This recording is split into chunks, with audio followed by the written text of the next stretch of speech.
আসসালামু আলাইকুম, সবাইকে কেমন আছেন? আশা করি সবাই ভালো আছেন। বর্তমান সময়ে কলা গাছের সঠিক পরিচর্যা মানেই হলো কলা গাছ পরিষ্কার ক্লিনিং করা।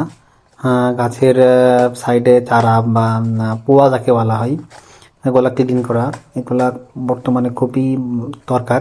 কেননা এগুলো যদি পরিষ্কার না করা হয় তাহলে কাঁধি বড় হবে না, আর কাঁধি বড় না হলে কলার যে ফলনটা ভালো আসবে না। তাই আপনারা চেষ্টা করবেন সবসময় কলার গাছগুলা ক্লিন করে রাখা এবং নিচে চারাগুলা কেটে দেওয়ার এবং ঘাসগুলা পরিষ্কার করে দেওয়ার চেষ্টা করবেন। আশা করি সবাই বুঝতে পারছেন। ধন্যবাদ সবাইকে।